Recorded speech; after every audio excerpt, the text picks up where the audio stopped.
ขอนอบน้อมแด่พระผู้มีพระภาคเจ้าผู้เป็นบรมครูของเทวดาและมนุษย์ทั้งหลายขอความเจริญงอกงามในศีลในธรรมจงมีแด่ญาติโยมท่านสาธุชนผู้สนใจใฝ่ศีลใฝ่ธรรม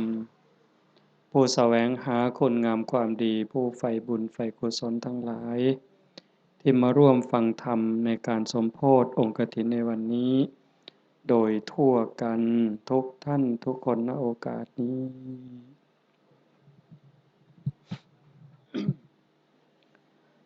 ในช่วงเวลาต่อจากนี้ไปธรรมภาพก็ขอถือโอกาสใส่เวลาในส่วนนี้เพื่อจะได้น้อมนำพระประสัทธรรมอันเป็นหลักธรรมคำสอนขององค์สมเด็จพระบรมศาสดาสัมมาสัมพุทธเจ้ามาปรารภสู่ญาติโยมทั้งหลายฟังเพื่อเสริมสร้างศรัทธาความเสื่อปาสาทะความเหลื่อมใสพร้อมทั้งวิริยะความภาคเพียรให้เกิดขึ้นมีขึ้นในดวงจิตดวงใจของญาติโยมทั้งหลายจนกว่าสิสมควรแก่กาลเวลาก็ขอเจริญพรญาติโยมที่ประนมมืออยู่ได้วางมือลงวางมือไว้เทิงตัก นั่งในท่าที่มันสำบายบ่จำเป็นเฮาก็สิบ่โสบ่ปากบ่จำเป็นก็สิบ่เว้าบ่จาคันผู้มีโทรศัพท์คันเสียงมันดังก็ปิดไว้ซะก่อนใช้เวลาบ่โดนดอกขณะนี้เวลาล่วงเลยมาบ่าย1โมงกับ6นาทีของวันอาทิตย์ที่15พฤศจิกายน2558อีกบ่จักมื้อเดือนครึ่งก็หมดเวลาไปอีกปีหนึ่งโยมได้หยังแหน่ล่ะปีหนึ่งจากวันที่1มกราคม58มาฮอดมื้อนี้ได้หยังแหน่ผู้ลางคนก็สิว่าได้หลายแนวได้ลูกไผ่ได้ลูกเขยได้หลานได้เงินได้ทองได้ดินได้ดอนได้ไร่ได้นาได้รถราม้าช้างผู้บางคนก็ได้ยศได้ตำแหน่งอีกอันหนึ่งน่ะคิดบ่ว่าได้หยังเฮ้ยยายฮู้บ่ว่าได้เฒ่าอย่าลืมเด้ได้เฒ่าอีกจักหน่อยก็สิได้ตายขออนุโมทนาสาธุในความตั้งอกตั้งใจที่ญาติโยมมีเฮาตั้งใจสร้างกองบุญกองกุศลเพื่อจะได้เป็นที่พึ่งพาให้กับดวงจิตดวงใจตนเองเฮาเฮ็ดบุญเนี่ยเฮ็ดบุญให้เจ้าของเด้แต่ทั่วไปว่าเฮ็ดบุญเพื่ออุทิศไปถึงพ่อแม่พี่น้องปู่ย่าตายายนั่นก็คือความหวังดีความปรารถนาดีที่เฮามีต่อกันแต่ว่าโดยความเป็นจริงนั้น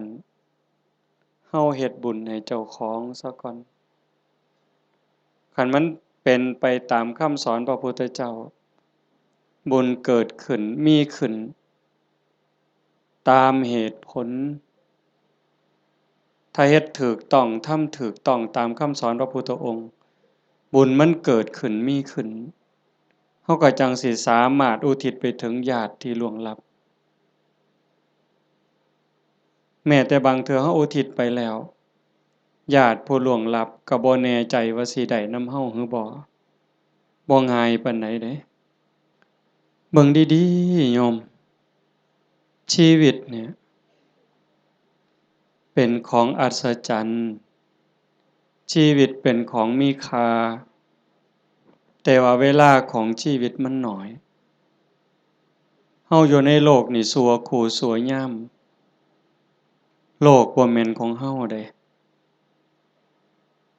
คันเฮาบ่เข้าใจในคำสอนของพระพุทธเจ้าบ่พิจารณาตามความเป็นจริงเฮาก็สิพากันหลงละเริงหลงในยศในตำแหน่งในฐานะความเป็นอยู่ว่าเจ้าของคักว่าเจ้าของประเสริฐดีกว่าเขาคักกว่าเขาอันนี้คือความบ่ฮู้ดอกคนบ่ได้คิดว่าอยากเป็นแต่ว่ากิเลสตัณหาอวิชชามันตั๋วเฮาก็เลยหลงไปตามมันในเมื่อวันเวลาผ่านไปคือว่ามาว่างั้นล่ะความแก่ก็เพิ่มขึ้นความเฒ่าเพิ่มขึ้นโรคภัยไข้เจ็บก็ใกล้มื้อใกล้วันความตายก็ใกล้เข้ามาเฮามาอาศัยโลกชั่วครู่ชั่วยามบ่แม่นบ่อยู่อันถาวรโลกเป็นหม้องมาเยี่ยมมาพักคันคนมีปัญญาก็สิรู้จักสร้างน้ำทำบุญเก็บเกี่ยวสัมภารธรรมเก็บกรรมบุญกุศลเพื่อนำพาดวงจิตดวงใจเจ้าของให้มันไปดีกว่าเก่าให้มันไปดีไปงามเพราะว่าถ้าตราบใดเฮายังบ่ทันถึงมรรคผลนิพพานการเวียนว่ายตายเกิดมีแน่นอนโยมจงมั่นใจเด้บาปมีจริงบุญมีจริงชาติหน้าชาติก่อนมีจริงนรกก็มีจริงสวรรค์มีจริงเฮ็ดดีก็ย่อมได้รับผลดีจริงเฮ็ดชั่วก็ย่อมได้รับผลชั่วจริงผู้ที่มีสัมมาทิฏฐิเบื้องต้นจังซี้ก็จังสิพยายามบ่ให้วันเวลาชีวิตผ่านไปโดยเปล่าประโยชน์พยายามสิเอากำไรให้มันเป็นชีวิตที่มีกำไรเฮามาเยี่ยมมายามมีวันเวลาที่อาศัยอยู่ในโลกนี้บ่โดนก็ถือเอาประโยชน์ให้ได้หลายที่สุดเพราะว่าเมื่อสิ้นลมหายใจปั๊บทุกอย่างคืนสู่ธรรมชาติบ่ได้หยังจากแนวนอกจากว่าโลกเป็นสถานที่ที่เฮามาเยี่ยมมาเยือนมาพักชั่วคราวในขณะเดียวกันชีวิตส่วนที่เป็นร่างกายเนี่ยก็บ่แม่นของเฮาอีกเป็นของยืมชีวิตเป็นของยืมเฮายืมมาจากธรรมชาติยืมจากดินจากน้ำจากลมจากไฟก่อกำเนิดเกิดมาเป็นร่างกายหมดเวลาก็ต้องคืนให้เขาดินเอาคืนให้ดินน้ำคืนให้น้ำลมคืนให้ลมไฟคืนให้ไฟแต่ว่าชีวิตส่วนที่เป็นจิตใจจิตวิญญาณก็ต้องเดินทางต่อเดินทางต่อไปในวัฏสงสารไปไสล่ะบ่ฮู้ไปสู่อบายก็ได้นรกเปรตอสุรกายสัตว์เดรัจฉานผู้ที่สร้างบุญไว้บ่พอคือว่ารักษาจิตไว้บ่ดีก็ย่อมล่วงลงสู่อบายแต่หากผู้ใดตั้งโตอยู่ในความบ่ประมาทคือญาติโยมทั้งหลายนี้เป็นผู้บ่ประมาทในความบ่เฒ่าบ่แก่บ่เจ็บบ่ไข้คิดว่ากูบ่ตายง่ายดอกเฮาบ่คิดบ่ประมาทในความบ่เฒ่าบ่แก่บ่เจ็บบ่ป่วยแล้วก็บ่ประมาทในวันเวลาของชีวิตมันสร้างบุญสร้างกุศลเชื่อว่าบุญกุศลนั้นเป็นที่พึ่งผู้ที่เดินทางสายศีลสายธรรมละบาปบำเพ็ญบุญมันขัดเกลาจิตใจคันมันต้องจากโลกนี้ไปต้องตายลงโอกาสสิไปสู่สุคติไปสู่สวรรค์ไปสู่พรหมมันก็มีสูง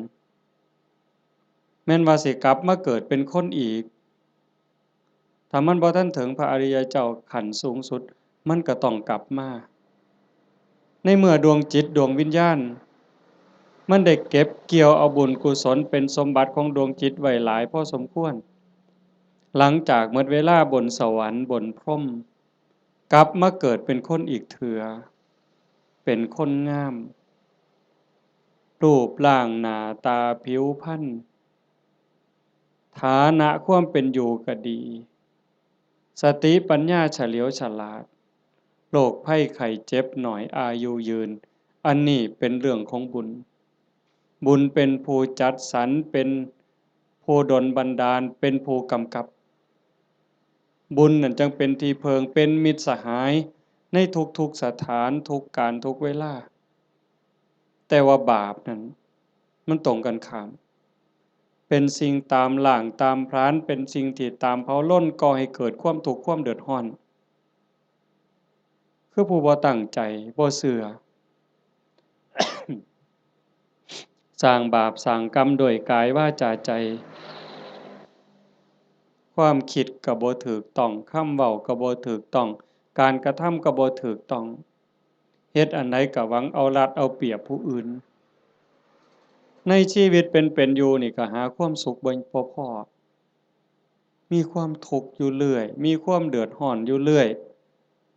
จากโลกนี้ไปก็ล่วงลงสู่อบายนรกเปรตอสุรกายสัตว์เดรัจฉานกลับมาเกิดเป็นคนอีกเทื่อทุกข์ลางเทื่อพิการตั้งแต่ในท้องตาบอดแน่หูหนวกแต่เกิดจังซี้แข้งบ่ลาขาบ่เกิงมือบ่ครบเป็นแนวใดโยมว่าพิกลพิการทั้งร่างกายแล้วเกิดในตระกูลที่ยากจน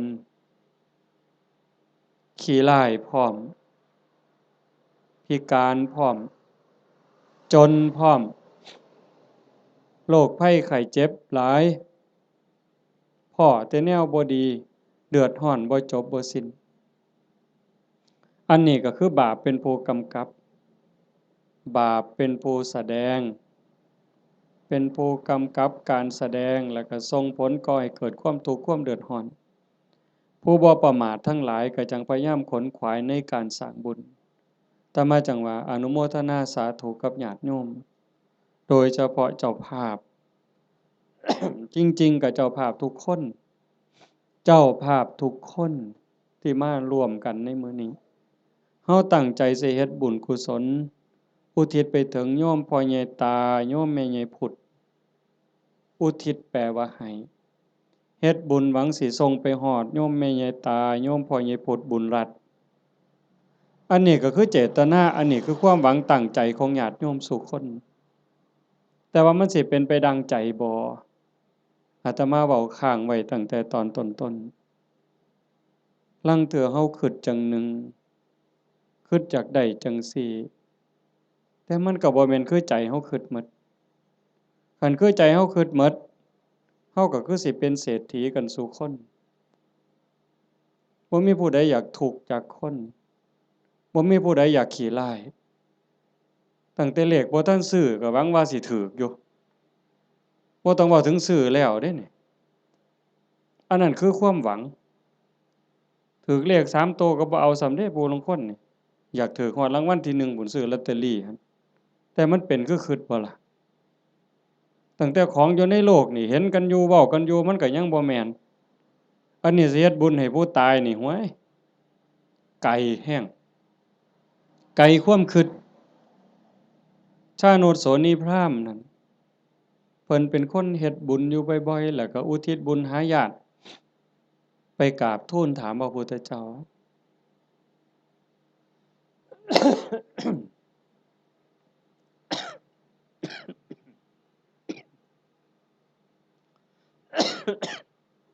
เพิ่นว่าเพิ่นเฮ็ดบุญดูๆเนี่ยอุทิศไปให้ญาติที่ล่วงลับไปญาติได้รับบ่พระพุทธองค์เพิ่นก็ว่ามันบ่แน่นอนดูก่อนพราหมณ์มันแล้วแต่ฐานะคำว่าแล้วแต่ฐานะคือผู้ที่จากไปนั่นเขาไปไสคันเขาไปตกนรก เขาก็บ่ได้รับผลบุญนี้ทันทีนรกเพิ่นบอกว่ามีอยู่457ขุม457ขุมบ่ได้บุญทันทีคันสิได้ก็ในเมื่อรับรู้รับทราบแล้วก็ยินดีอนุโมทนาสาธุนำสิ่งที่เฮาเฮ็ดเฮาทำเขาก็จังสิได้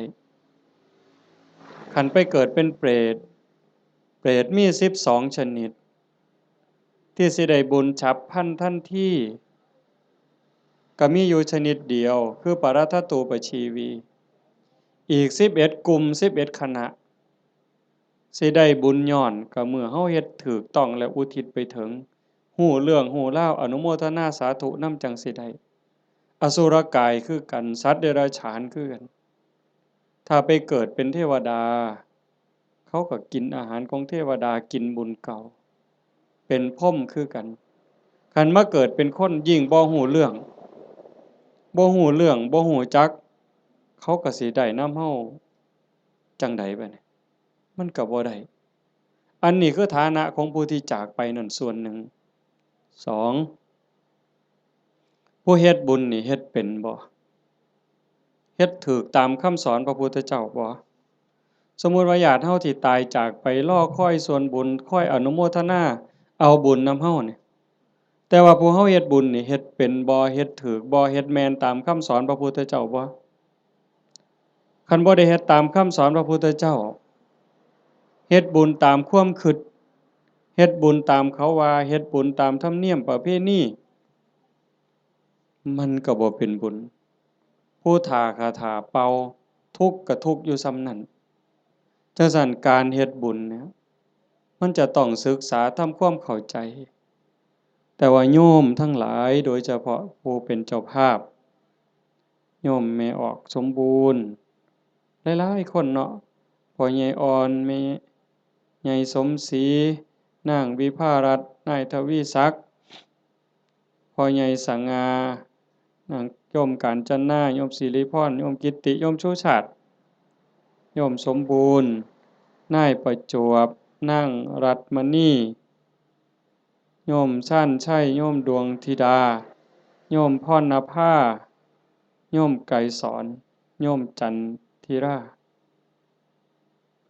อันนี้ก็ถือว่าเฮาเข้าใจพอสมควรคันเฮาบ่เข้าใจในคำสอนพระพุทธเจ้าบ่ได้ฟังเรื่องบุญบ่ได้ยินเรื่องบุญจนเข้าใจแล้วเฮาก็จะเฮ็ดบุญจังซี่บ่ได้บ่เฮ็ดดอกต้องเฮ็ดอีกอย่างหนึ่งจังซั้นการเฮ็ดบุญมันเป็นการสร้างประโยชน์สูงสุดให้กับชีวิตตนเองในปัจจุบันแล้วก็หวังผลบุญนั้นให้เป็นสิ่งเพิงพาอาศัยได้ในปรโลกเบื้องหน้าเฮาก็จังเฮ็ดในส่วนที่เป็นบุญตามคำสอนพระพุทธเจ้าวางหนึ่งน่ะอาตมามานั่งฟังอยู่ในรถครูบาอาจารย์เพิ่นสิกลับวัดเพิ่นให้พรโยมมีบทหนึ่งตอนท้ายๆปุญญานิปรโลกัสสมิงปฏิฐาโหนติปานินังเพราะเหตุว่าบุญนั้นเป็นที่พึ่งของสัตว์ทั้งหลายในโลกหน้าพร้อมทั้งโลกต่อไปเพิ่นแปลว่าจังซี่ปุญญานิปรโลกัสสมิงปฏิฐาโหนติปานินังเพราะเหตุว่าบุญนั้นเป็นที่พึ่งของสัตว์ทั้งหลายในโลกหน้าพร้อมทั้งโลกต่อไปบุญนี่เป็นสื่อของความสุขเป็นสื่อของความดีความงามบุญนำมาซึ่งความสำเร็จนำมาซึ่งความเจริญเฮาได้ดังหวังตั้งใจนี่บุญเป็นผู้กำกับทั้งหมดบุญเป็นสื่อของความสุขความดีความงามนำมาซึ่งความสำเร็จบุญเป็นที่เพิง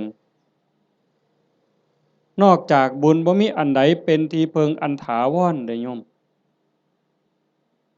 คิดเบิ่งดีๆเด้แม่นอยู่ดอกในขณะที่เป็นอยู่เฮาก็แสวงหาหมดนั่นล่ะข้าวของเงินทองชื่อเสียงอำนาจวาสนาบริวารญาติพี่น้องก็เพราะได้เพิงพาอาศัยกันในคราวที่ยังอยู่แต่โยมพิจารณาเบิ่งดีบ่คนเฮาเพิงพาอาศัยกันได้จริงๆก็ในคราวที่มีศีลมีธรรมในใจเด้ ในข้าวที่ทุกคนมีศีลมีธรรมเจือจานอยู่ในใจกะจังเพิงผ้าอาศัยกันได้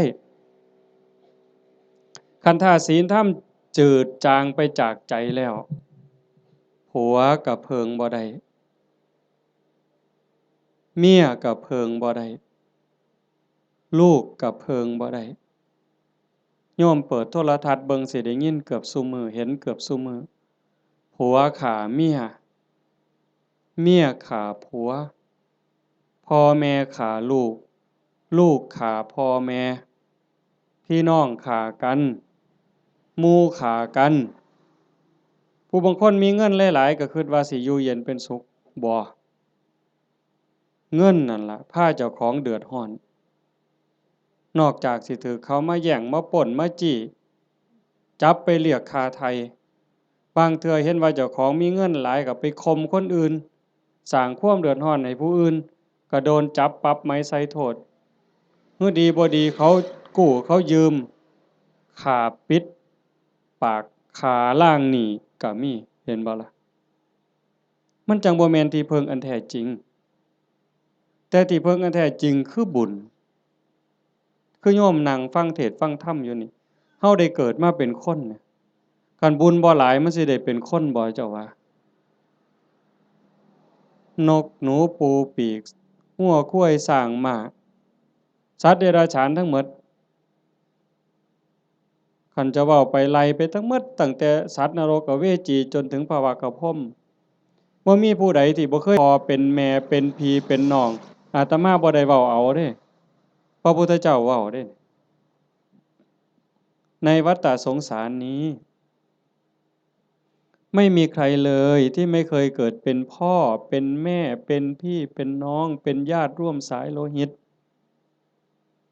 ไม่มีใครเลยที่ไม่เคยเกิดเป็นสามีภรรยากันมาก่อนโยมอยู่นี่หลายๆคนเคยเป็นผัวเป็นเมียกับหนอนกับมดกับยุงที่มันมากัดเฮานี่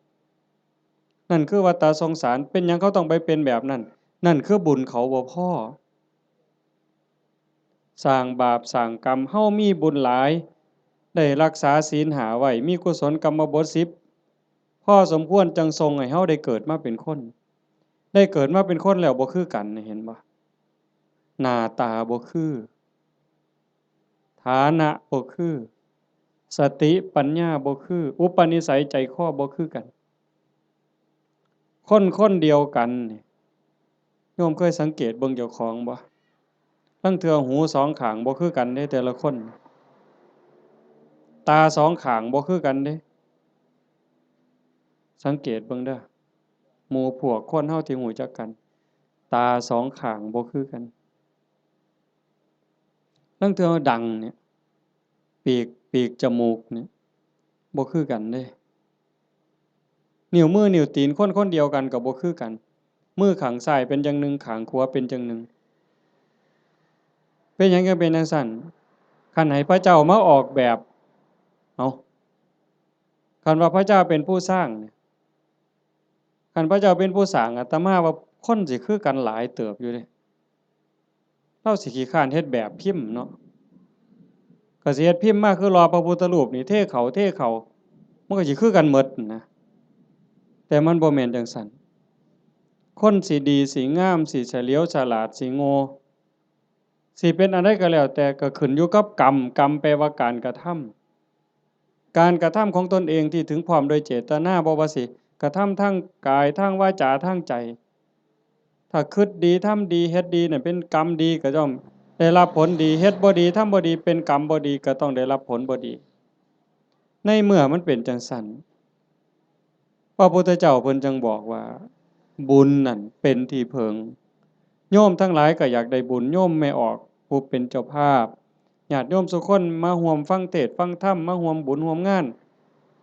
มาเพาะมาโม่นั่นก็คือเฮาอยากได้บุญแต่ว่าการเฮ็ดบุญนั่นเฮ็ดจังไดมันจังสิได้หลายขึ้นกว่าเก่าปู่ย่าตายายเพิ่นเว้าว่าเฮ็ดบุญกฐินมันได้บุญหลายโยมก็ตั้งอกตั้งใจอยากเฮ็ดบุญกฐินในชีวิตหนึ่งให้มันได้เป็นเจ้าภาพทอดกฐินมันสิได้บุญหลายอาตมาก็ว่าเป็นไปได้ถ้าเฮ็ดเป็นเด้ถ้าเฮ็ดบ่เป็น มันก็บ่เกิดบุญคำโบราณเพิ่นว่ามีกฐินบูดกฐินเน่ากฐินเศร้าหมองอีหยังเพิ่นว่าจังซี่แต่คันเฮ็ดเป็นบัดมันก็งดงามเป็นที่เพิงพาอาศัยได้ในชีวิตนี้ในชีวิตหน้าบ่จบบ่สิ้นเพิ่นจังให้เฮาศึกษาทำความเข้าใจเรื่องบุญปุญญเมวะโสสิกขยะอายตัตถังสุขินทริยังทานันจะสัมมจาริยันจะเมตตาจิตตัญจะภาวเยเอเตธัมเมภาวยิตตวาตโยสุขังสมุทเยอัปยาปัจฉังสุขขังโลกังบันติโตอุปปัชชติถ้าบุคคลใดปรารถนาบุญอันเลิศพึงศึกษาทำความเข้าใจเรื่องบุญนั้นให้ดีๆจงเลือกทำบุญชนิดที่มีความสุขเป็นกำไรโยมฟังเข้าใจบ่เนี่ยถ้าบุคคลใดปรารถนาบุญอันเลิศจงศึกษาทำความเข้าใจเรื่องบุญนั้นให้ดีๆจงเลือกทำบุญชนิดที่มีความสุขเป็นกำไรคำว่าบุญอันเลิศคือบุญประเสริฐดีงามประเสริฐเลิศเลอก็แสดงว่าต้องมีสิ่งที่ตรงกันข้ามนั่นคือบุญกระจอกบุญกระจอกบุญบ่พอสิได้ประโยชน์ไปเหย้าก็เอิ้นว่าบุญคือกันอยู่บุญกระจอกเป็นบุญชนิดที่มีความทุกข์เป็นกำไรเป็นบุญนอกคำสอนพระพุทธเจ้าเป็นบุญคิดเอาเป็นบุญตามเขาว่าเอิ้นชื่อว่าบุญคือกันบุญแข่งเหือเห็นบ่เป็นบุญบ่อนใดล่ะหมู่เจ้าว่าบุญบั้งไฟจังซี่เอาเป็นบุญบ่อนใดเอาเฮาก็เอิ้นว่าบุญอยู่เด้นี่บุญบั้งไฟตั้งแต่ไปเตรียมทานนี่ก็เท่าใดเครือกเวลาเท่าใดหมดเงินหมดทองเท่าใดผัวเมียผิดกันเท่าใดหมดให้หมดหน้าไปเท่าใดได้ปาลูกปาผัวปาเมียเท่าใดนั่นบ่บุญตายเท่าใดพิการเท่าใดนั่นคือบุญบ่น่ะนี่บุญตามเขาว่าบุญแข่งเหือคือกันนั่นคือบุญกระจอกอาจสิลงทุนเป็นล้านผู้ว่าราชการจังหวัดมาเป็นประธานเปิดพุ่นได้เฮ็ดบักอย่างใหญ่เด้นั่นคันระดับจังหวัดก็แฮงแต่คักหลายกว่าเก่าดีบ่ดีก็ฆ่ากันตายในงานนั้นอันนั้นคือบุญกระจอกอาจสิลงทุนเป็นร้อยล้านพันล้านก็ได้แต่บ่แม่นที่เพิงบ่ได้เป็นสมบัติของจิตของใจหยังเลยบุญตามเขาว่าบุญตามประเพณีอีกอย่างหนึ่งคันบุญในบ้านในชุมชนจังซี้แต่อาตมาเป็นเด็กน้อยคือบวชมาใหม่ๆก็ยังได้มีซุมื้อก็ยังเหลืออยู่แต่ก็น้อยลงในบางจุดพอเฮาเว้าดูชี้แจงดูอย่างว่าบ่มีเหล้าบ่มียาบ่เป็นบุญดอกบ่ฆ่าหมูบ่ฆ่างัวบ่ฆ่าควายสู่กันกินนี่บ่เป็นบุญดอกบ่มีหมอร้องหมอลำบ่แม่นบุญดอกอันบุญจังซั่นเป็นบุญตามเขาว่าเป็นบุญกระจอกนอกพุทธศาสนาบุญชนิดนั้นมีความทุกข์เป็นกำไรมีความทุกข์เป็นกำไรมีความทุกข์เดือดร้อนตามมาบ่จบง่ายบ่สิ้นง่ายแถวตำบลดอนแลดเนี่ยอาตมาก็เชื่อว่าโยมเคยเห็นปีกายอาตมาเทศน์ทางฝั่งนั้นอันนั้นแฮงแต่หมดหลายอยู่ด้วยมื้อกอตองหมอลำครูหมู่ฮ้อข้าวต้มมวยแม่นบ่มื้องานจังซี้นี่หมอลำ300,000พุ่นก็ว่าเอาบุญบักคักเด้เอาก็ได้ไปก็แล้วแต่ว่าบุญที่พระพุทธเจ้าสอนมันเป็นบุญชนิดที่มีความสุขเป็นกำไรอาจสิบ่ต้องลงทุนพอสลึงก็ได้บัดมันมีหยังแหน่บุญที่พระพุทธเจ้าสอนเป็นบุญในเขตพุทธศาสนาเป็นบุญสงบเย็นแล้วก็มีความสุขเป็นกำไรทานันจะท่านคือการให้การแบ่งการปันโยมให้ออกสมบูรณ์ต้อนรับพี่ในป่าพ่อลุงน้าบ่าวน้าสาวลูกเต้าเหล่าหลานมาเพาะมะโม่บุญตั้งแต่น้ำเปาๆน้ำดื่มธรรมดาแก้วหนึ่งต้อนรับกันโยมไม่ออกสมบูรณ์ก็สำบายใจเห็นบ่ ไหว้กันต้อนรับกันทักทายปราศัยเว้ากันดีๆซ้ำนี่ก็เป็นบุญบุญคือความสุขฟังให้ดีเด้บุญคือความสุขความอิ่มใจความเบิกบานใจแล้วบุญนั้นไม่มีโทษบ่แม่นม่วนซื่อๆเด้ต้องบ่มีโทษบ่มีภัยนำในโลกนี้ในโลกหน้าเก็บดอกไม้น่ะมาแต่ข้างหัวใส่พานยกใส่หัวบูชาพระรัตนตรัยความอิ่มใจก็เกิดนั่นบ่ต้องเสียหยังหลายยิ่งคือตอนเพลเราได้ถวายเพลยกสำรับกับเขาวถวายครูบาอาจารย์ได้ไหว้พระได้รับศีลคันเข้าใจตั้งใจดีๆเกิดความสุขเกิดความอิ่มใจตรงนี้คันญาติพี่น้องเพิ่นอยู่ในฐานะที่สิได้เพิ่นก็ได้คันเฮาเฮ็ดถูกเฮ็ดแม่นนี่เพิ่นต้องได้คันเฮ็ดบ่ถูกบ่แม่นหมดร้อยล้านพันล้านก็บ่เป็นบุญบ่ได้นำจังว่าทานันจะทานคือการให้การแบ่งการปันตั้งแต่อามิสทานวัตถุทานข้าวน้ำสามปลาโภชนาอาหารปัจจัย4ทั้งหมดที่เฮาถวายกับหมู่สงฆ์ก็แล้วแต่อันนี้มันเกิดความสุขคันยิ่งธรรมทานให้ความรู้ให้ความเข้าใจที่ถูกต้องให้คำแนะนำที่เป็นประโยชน์ในการดำรงชีวิตที่เป็นศีลเป็นธรรมเป็นไปเพื่อความถูกต้องดีงามอันนั้นเป็นธรรมทานอานิสงส์ก็ยิ่งใหญ่กว่าเก่าบัดนี้คันเลยไปฮอดอภัยทานล่ะให้อภัยญาติโยมเคยเป็นอยู่บ่เฮาเครียดให้คนเครียดให้หมู่ก็ตามให้เอื้อยให้อ้ายก็ตามให้พี่ให้น้องก็ตามให้ลูกให้หลานหรือให้ลูกไผลูกเขยเฮาเครียดเฮาขมกักไว้ในใจนี่มันทุกข์มันอุกมันอังแต่คันเฮารู้จักให้อภัยปั๊บอโหสิปั๊บมันก็คือกับบงหนองบงเสียนเสียนเคยตำมือตำตีนตำแข้งตำขาก็เอาซ้ำมือนี่ล่ะไปเสียนไม้ไผ่นำขอบเตียงขอบหยังมันเตรียมตำมือเข้ามานี่มันก็บ่พอล้มพอตายแต่มันนั่นเดียดเดียดเดียดอยู่เรื่อยบัดเฮาตัดสินใจบงออกเคลียร์เอาหนามนั่นออกเอาเสียนนั่นออกปั๊บโล่งการให้อภัยก็เป็นจังซั่นฝีจังซี้โยมเคยเป็นฝีบ่แต่อาตมาเป็นเด็กน้อยฝีอยู่ก้นอยู่กะโพกโยมไม่ออกเพิ่นกีบักเขียบแหงกับเปลือกบักงิ้วกี้จนมันไหม้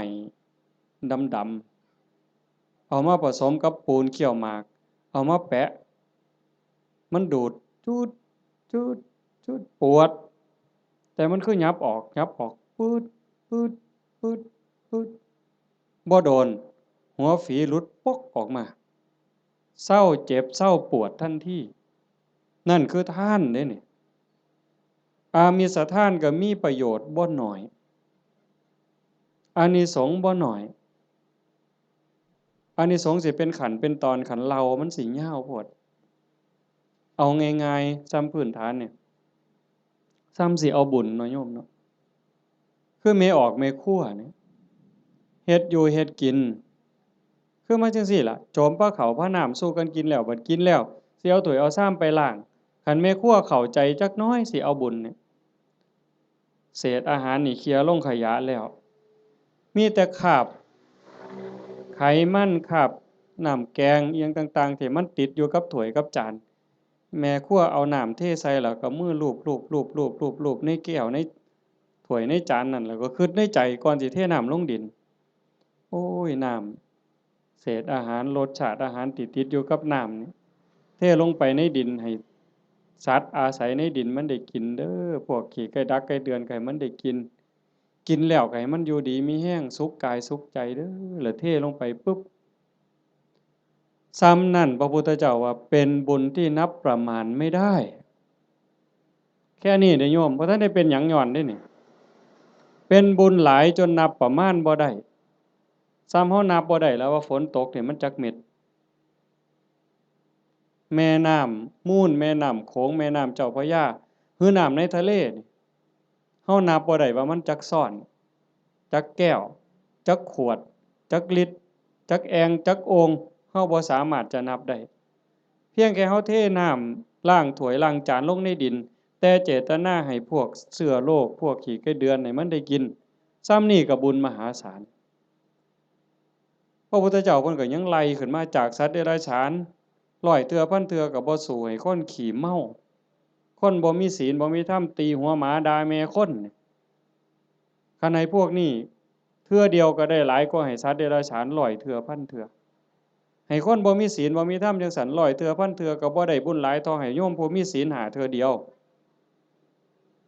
เพราะว่าคนมีศีลมีธรรมมันสิเฮ็ดโลกนี่สงบร่มเย็นแล้วก็เป็นประโยชน์นำกันอีกให้คนผู้มีศีล500เทื่อพันเทื่อก็บ่ได้บุญหลายเท่าให้ผู้มีศีล8พ่อใหญ่แม่ใหญ่เฮาไปจำศีลอยู่วัดในมื้อวันพระวันศีลหรือมีงานปฏิบัติธรรมไปนุ่งขาวห่มขาวนั่นล่ะเป็นเนื้อนาบุญ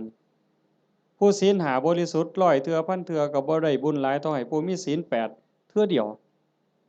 ให้ผู้มีศีล8 100เทื่อพันเทื่อก็บ่ได้บุญหลายเท่ากับให้เน้นน้อยผู้เดียวได้บัดนี้เน้นน้อยศีล10เด้ให้เน้นน้อยศีล10 100เทื่อพันเทื่อก็บ่ได้บุญหลายเท่ากับให้พระภิกษุศีล227เทื่อเดียว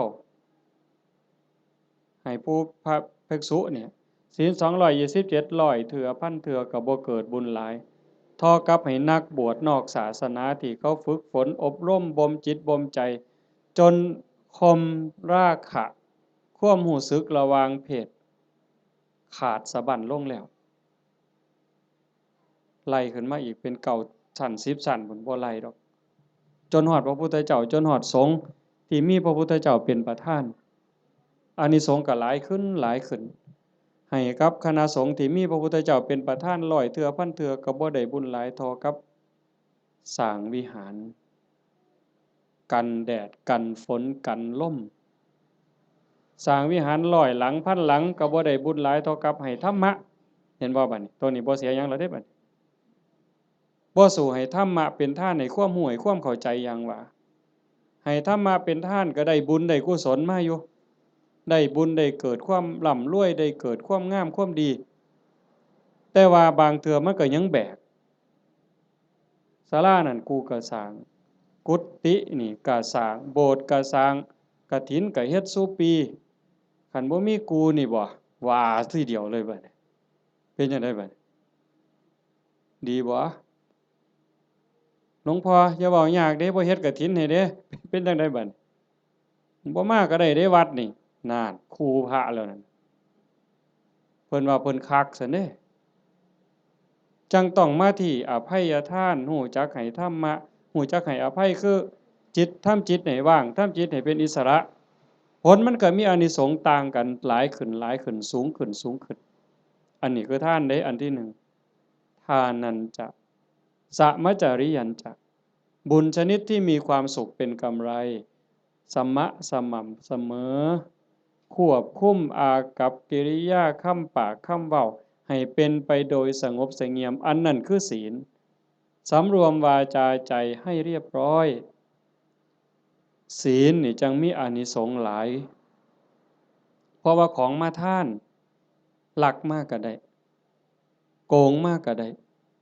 ปล้นมากก็ได้ฆ่ามากก็ได้ได้บุญหลายแต่มันอาจสิบ่บริสุทธิ์เห็นบ่ศีลบัดเป็นอุบายออกจากการเบียดเบียนตนเองก็บ่เดือดร้อนคันมีศีลเด้คนอื่นก็บ่เดือดร้อนเป็นหยังโยมก็เข้าใจอยู่ศีลข้อที่1เจตนาเป็นเครื่องงดเว้นจากการทำสัตว์ที่มีชีวิตให้ตกร่วงบ่เว้าถึงฆ่าเลยแม้แต่เบียดเบียนเขาหักแข้งหักขาหักปีกเขาก็บ่เฮ็ดให้เขาพรากพ่อพรากแม่พรากลูกก็บ่เฮ็ดมันเป็นทุกข์มันเดือดร้อนคันเฮามีศีลข้อที่1โลกทั้งใบก็สงบบ่มีผู้ใดย้านไผสิทำอันตราย2ทรัพย์ที่ดินที่ดอนเงินทองแก้วแหวนของผู้ใดผู้ใดก็ฮักของผู้ใดก็แพงเขาก็คือเฮาเฮาก็คือเขา ชีวิตและทรัพย์สินกันเว้าข้อที่1อีกจักหน่อยเนี่ยร่างกายอย่าว่าแต่มาเข็นมาฆ่าเถาะทุบตีก็บ่เอาไปเอามานี่แม่ออกพ่อออกเคยเป็นบ่หมอสิฉีดยาป้องกันโรคป้องกันภัยเขาสิฉีดวัคซีนบ่ให้เฮาเจ็บเฮาป่วยบางเทื่อก็เจ็บบ่ให้เขาฉีดตั้งแต่ไปโรงเรียนนี่คันว่าหมอสิฉีดยามื้ออื่นนี่โอ้ยข้อยไข้รถแล้วข้อยบ่ไปแล้วเห็นบ่นั่นคือชีวิตเขาก็คือเฮาคือเขาทรัพย์สินสมบัติคือกันข้อ3ลูกหลานผัวเมียพี่สาวพี่ชายน้องสาวน้องชายผู้ใดก็คือกันผู้ใดก็รักผู้ใดก็หวงญาติพี่น้องของเจ้าของสามีภรรยาลูกหลานเจ้าของคันเฮาเห็นอกเห็นใจกันจังซี่คันบ่ได้แต่งการแต่งงานบ่แม่นว่าเฮาฟังคือตื้นๆเข้าใจกันเผินๆว่าศีลข้อที่3นี่ไม่ให้ล่วงเกินสามีภรรยาคนอื่นจริงๆบ่แม่นแต่ผัวเขาเมียเขาเด้ลูกหลานพี่สาวพี่ชายน้องสาวน้องชายคันบ่ทันได้เข้าพิธีแต่งงานสมรสพ่อแม่เขาบ่ทันอนุญาตเฮาไปล่วงเกินเขาก็ผิดศีลข้อนี้หมดข้อ2เจตนาเป็นเครื่องงดเว้นจากการถือเอาสิ่งของที่เจ้าของเขาไม่ได้ให้สิยักยอกสิปล้นเอาลักเอาว่าห้ามลักเดี๋ยวปล้นเอาซะดอกมันสิว่าก็บ่แม่น4เจตนาเป็นเครื่องงดเว้นจากการพูดเท็จเฮาก็บ่อยากให้ไผตัวเฮาบ่อยากให้ผู้ใดมาเว้าให้เฮาผิดอกผิดใจ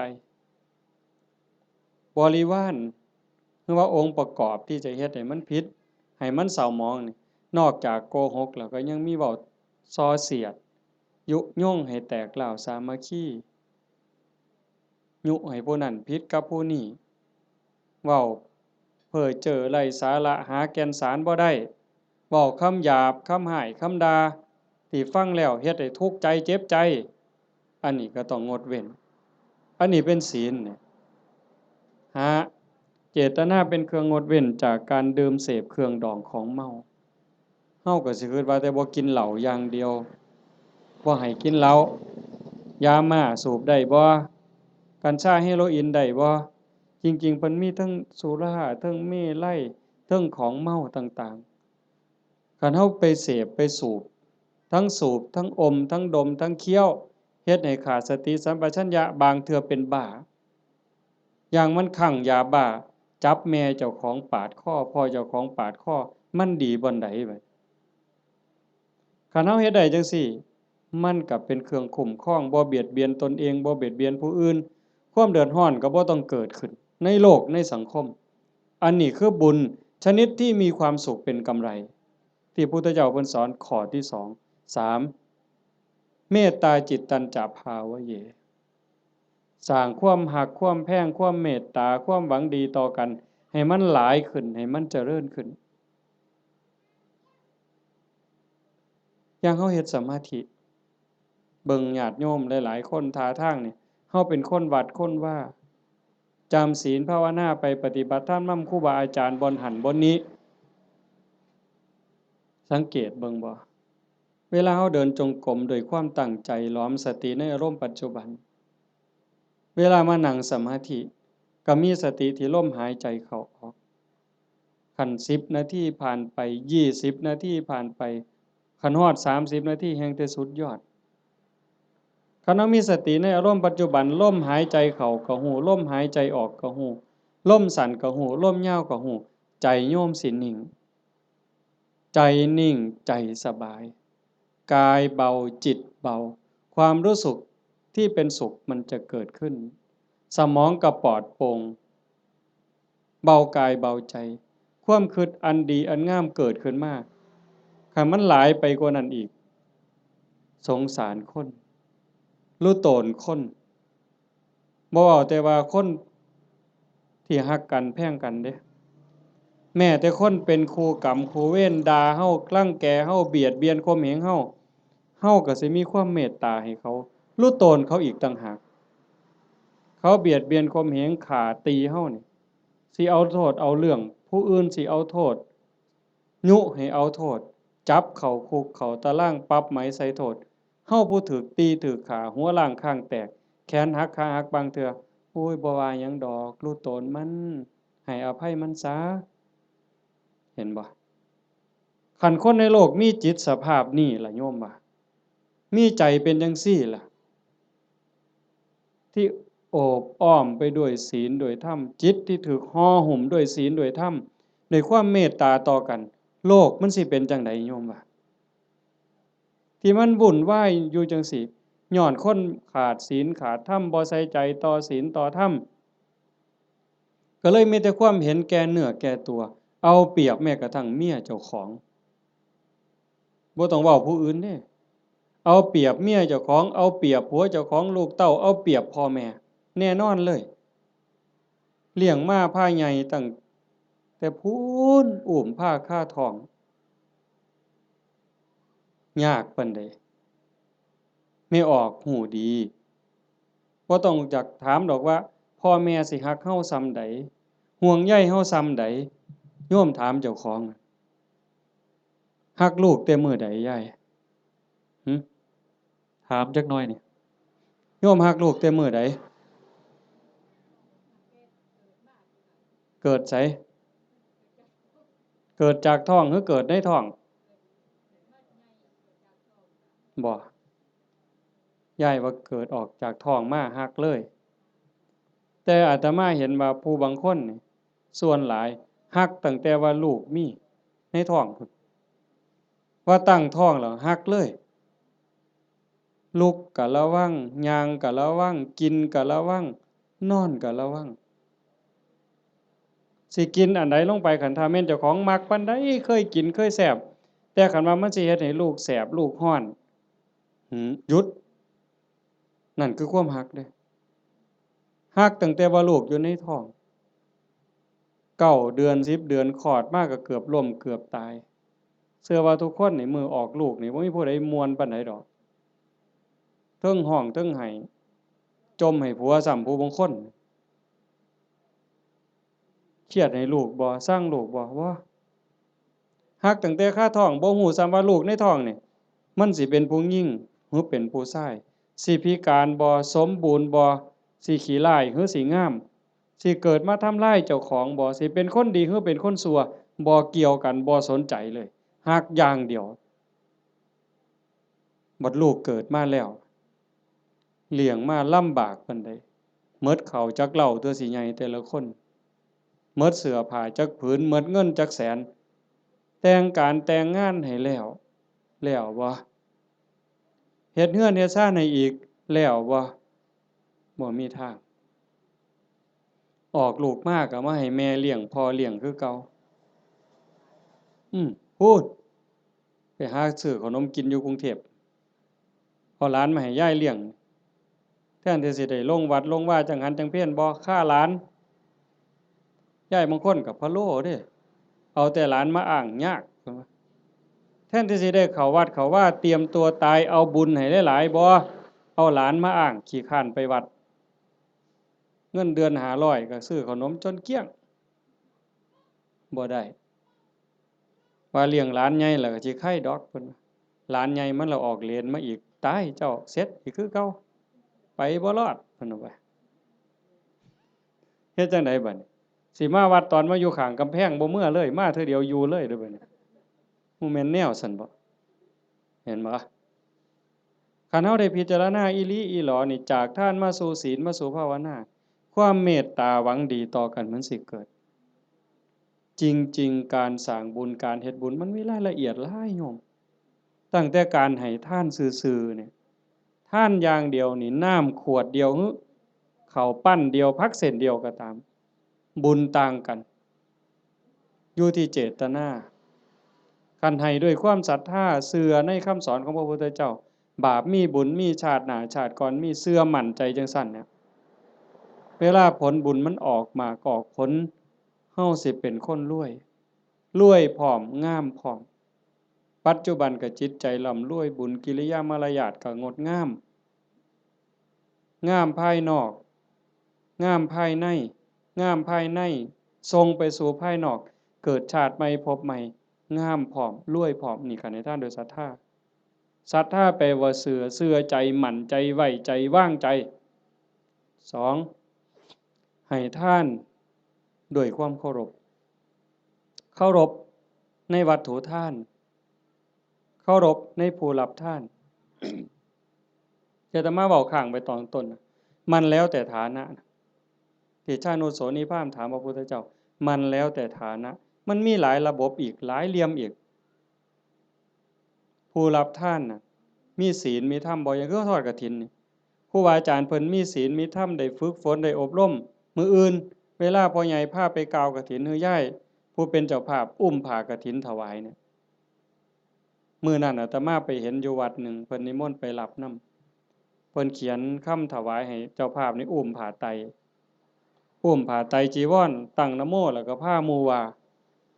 อิมังพันเต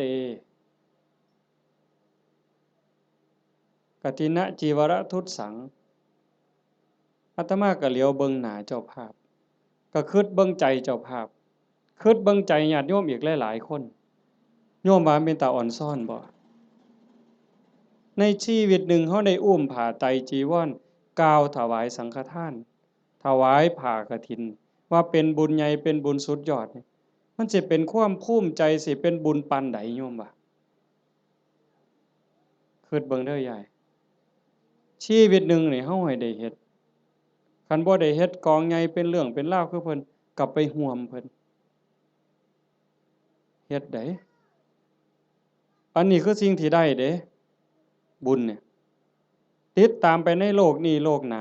หน้ามีไผได้เฮามาอาศัยโลกชั่วคราวบ่แม่นของเจ้าของดินนี่สิว่าของเฮาซั่นบ่หน้านี่สิว่าชื่อเจ้าของในโฉนดสิภูมิใจซั่นบ่มันสิภูมิใจจักมื้อจักหน่อยเขาก็เปลี่ยนเป็นชื่อผู้อื่นล่ะเฮ้ยอยู่ในทะเบียนบ้านมันจะสิสถานะเจ้าบ้านนี่ชื่อขึ้นก่อนหมู่นั่นสถานะเจ้าบ้านน่ะจะร้องตายมึงติพอ24ชั่วโมงยังเขามาทับตาแดงใส่ปรับหล่นตายว่าซั่นว่าเจ้าบ้านเจ้าบ่ต้องไปไสเด้อเจ้าอยู่หั่นเด้คันแม่นเจ้าบ้านอีหลีนั่นต้องเป็นเจ้าของอยู่ตลอดมันบ่แม่นหน้าก็บ่ได้สวนก็บ่ได้รถก็บ่ได้บ่ได้หยังจักอย่างแนวใดคือบุญนี่แนวใด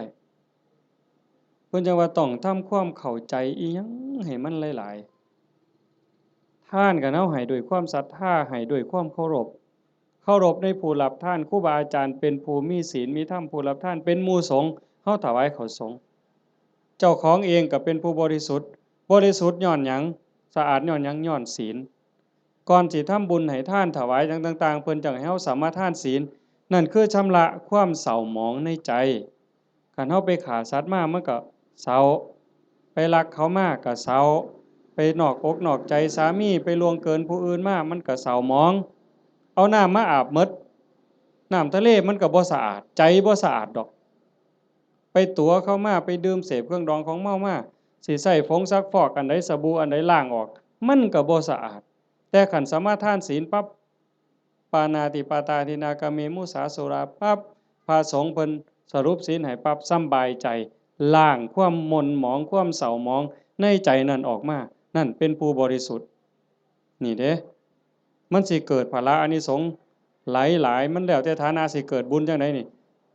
1ผู้ให้บริสุทธิ์2วัตถุที่มาทำบุญก็บริสุทธิ์3ผู้รับก็บริสุทธิ์ผ้ากฐินมาทอดกฐินนี่มันสิบริสุทธิ์บ่เป็นกฐินเน่ากฐินบูดกฐินเศร้าหมองบ่ผ้านั่นบ่ได้ลักไผมาบ่ได้ยืมไผมาเป็นของที่เกิดด้วยหยาดเหงื่อแรงงานด้วยความบริสุทธิ์ผ้าเก่าก็ได้ยาย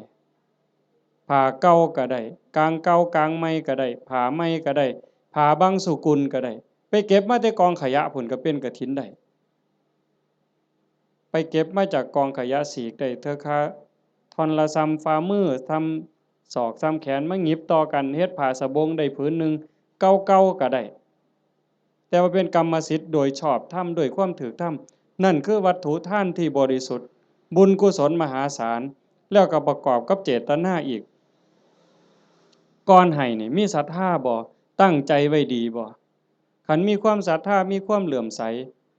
ของนั้นแม้นมันสิน้อยสิราคาหลายปานใดผักเครื่องเส้นแต่ก่อนให้มีความศรัทธามีความตั้งใจสักกจังทานังเทติให้ทานด้วยความเคารพด้วยความศรัทธาเนี่ยของนั้นแม้นสิมีค่ามีราคาน้อยเฮาตั้งอกตั้งใจถวายพระพุทธเจ้าว่าบุญบ่น้อยของได้มาด้วยความชอบธรรมได้มาแล้วโดยธรรมเป็นของบริสุทธิ์ก่อนให้ก็มีศรัทธามีความเหลื่อมใสในขณะที่หยิบยื่นให้ทรงให้ยกประเคนก็ภูมิใจดีใจให้ไปแล้วหลังให้ก็มีความปีติยินดีคิดพ้อยามใดก็สุขใจอิ่มใจภูมิใจจนน้ำตาหลั่งน้ำตาไหลบุญจะเกิดอันนี้คือฐานะที่เฮ็ดให้บุญมันมีพลัง3ให้ท่านตามการกฐินนี่ก็ประยุกต์เข้ามาในหันเพราะว่าวัดหนึ่งรับได้เทื่อเดียวในรอบปีเดือนเดียวเท่านั้นคันมื้อลอยกระทงไปแล้วสิมีเงินแบ่งพันนี่เต็มปะล่ำนี่ก็ทอดกฐินบ่ได้หมดโอกาสเห็นบ่มันถูกการถูกเวลาคันผู้ใดให้ท่านตามการตามเวลาเพิ่นบอกว่าเมื่อบุญมันออกหมากออกผลเต็มที่แล้วตกทุกข์ได้ยากลำบากลำบนบ่อนใดอยู่ไสก็ตามสิมีคนซอยเหลือแม่นเว้ากันบ่ฮู้เรื่องก็สิมีคนซอยคันบ่มีผู้ซอยอยู่บ่อยู่ก็ถูกเลขบ่อยากถูกก็ถูกเฮาสิได้ยินอยู่เรื่อยพวกถูกลอตเตอรี่ถูกแจ็คพอตบางเทื่อก็แม่ค้าขายผักบางเทื่อก็สามล้อบางเทื่อก็คนกวาดถนนพวกเหล่านี้บ่ได้ซื้อประจำดอกกวาดถนนไปเข็นผักไปรู้ตนเห็นคนตาบอดเห็นคนพิการที่มาขายลอตเตอรี่เฮามีใจรู้ตนนี่คนทุกข์นี่จะรู้ตนกันบางเทื่อก็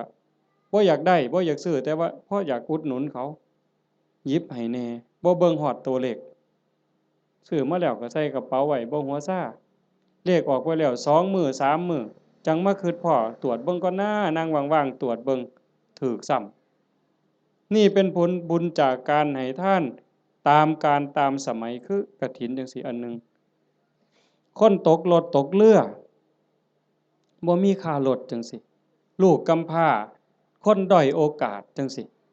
คนถูกไฟไหม้บ้านน้ำท่วมนาหนาวบ่มีเสื้อผ้าห่มเฮาซอยเหลือในคราวที่คนอื่นเดือดร้อนนี่มันเป็นการละทานผลบุญเกิดเฮาสิได้มีคนซอยเหลือท่านการท่านเวลาการให้ทานโดยจิตโดยความเคารพที่ว่ามาวังหันข้อที่2ขามมานิดนึงเคารพในผู้รับทานเคารพในวัตถุทาน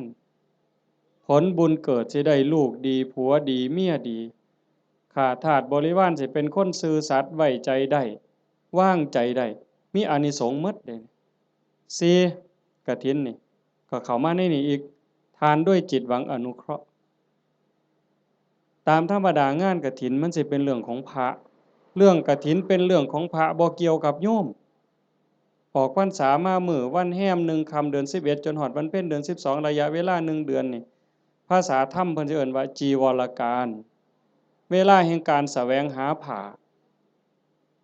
ออกพรรษาปั๊บเพิ่นก็สิแยกย้ายกันไปเพราะว่าผ้าสมัยเก่ามันบ่ได้ดีคือซุมื้อผ้ามันเปื่อยเป็นฝ่ายอีโป้แม่นบ่พ่อใหญ่อาตมาก็ได้ใช้อยู่ย้อนหลังไป40กว่าปีหั่นฝ่ายตำเอาเองมันบ่ได้เหนียวบ่ได้หมั่นปานนี้มายิ่งสมัยก่อน2,600กว่าปีโยมว่ามันสิปานใดไปเก็บมาจากกองขยะผ้าห่อศพจังซี่ผ้าเปื้อนประจำเดือนไม่ออกก็ไปถิ้มจังซี่พระไปฉีกก็มาต้มน้ำเลือดน้ำเหลืองออกซักน้ำออกมาเย็บเป็นผืนแต่บัดมื้อนี้ยายผู้เป็นเจ้าภาพพร้อมลูกพร้อมหลานเขียนหนังสือว่าสั่นก็ถือพานดอกไม้ไปกราบหลวงพ่อเจ้าอาวาสหลวงปู่หลวงตาครูบาอาจารย์บ่ต้องลำบากเด้อบ่ต้องกังวลเด้อเรื่องกฐินปีนี้ข้าน้อยสิพาลูกพาหลานพาพี่พาน้องเฮ็ดถวายดอกเด้อให้ครูบาอาจารย์สำบายใจได้ศึกษาธรรมะปฏิบัติธรรมะมาบอกมาสอนพวกผู้ค้านี่คือการให้ทานด้วยจิตหวังอนุเคราะห์ นั่งเมื่อให้ทานโดยจิตวังอนุเคราะห์จังสี่ผลบุญมันเกิดในเมื่อผลบุญเกิดขึ้นมาปั๊บเพิ่นบอกว่าเฮาสิได้ใช้ได้สอยแต่สิ่งดีสิ่งงามของเหลือเลือกเขาก็เป็นของดีเขาเลือกไปหมดแล้วเหลือไว้อันเดียวเฮาเอามาใช้ก็สิเป็นของดีมีคุณภาพมีความคงทนอันนี้บุญได้เป็นผู้เอาให้บ่มีพระเจ้าทั้งใดโดนบันดาลบ่มีพระพรหมทั้งใดลิขิตแต่ว่าผลบุญผลกรรมของแต่ละคนที่ตนเองสร้างตนเองเฮ็ดมันสิส่งผลเองนี่ให้ทานโดยจิตวังอนุเคราะห์กฐินก็ในหันจังว่ามันเป็นบุญหลายหาให้ทานโดยการบ่เบียดเบียนบ่เบียดเบียนตนเองบ่เบียดเบียนผู้อื่นก็คือในงานนี่บ่เห็นเหล้าเฮาบ่เบียดเบียนเขาโดยเอาเหล้ามาเกลือเขามันดีซั่นบ่คันด้วยความเข้าใจด้วยความมักก็สิว่ามันดีแต่เว้าด้วยความเป็นจริงโยมก็คิดเบิ่งบัดคันว่ามันดีเลี้ยงเหล้ามันดีนี่ลูกเฮาน้อยๆเอาเหล้ากอกมันเบิ่งสมมุติไปเล่นในบ้านผู้เฒ่าจับเอาเหล้ากอกหลานเฮานี่ยายสิว่าจังได๋ยามผัวเมาเหล้านี่สำบายใจบ่ไปนั่งกินอยู่นั่นก็เคิกเวลาเฮ็ดนาแล้วอันนั้นบ่ทันเมาได้แต่นั่งกินอยู่นั่นก็บ่แห้งแล้วเธอเมาล้มป่องงองนอนคาบหญ้าหมาเลียปากอยู่หั่นบัดลูกก็อยากอายคนเมียก็อยากอายคนเคิกเวียกไปอีกเป็นมื้อดีบ่ดีทะเลาะวิวาทตีกันหัวล้างข้างแตกขึ้นโรงขึ้นศาลอีกหวยแขนหักขาขาดพิกลพิการลูกกำพร้าเต็มบ้านเต็มเมืองนี่ย้อนเหล้ายังสิว่าดีอยู่อำเภอรัตนะนี่บ่ปานใดดอกเนาะไกลสุรินทร์จักหน่อยคนสุรินทร์ไม่กินสุรายังว่าหมาสุรินทร์เสยอยู่เว้ยแต่ว่าซุมื้อมันเปลี่ยนแล้วเนาะไปอยู่ศรีสะเกษแทนแล้วบัดนี้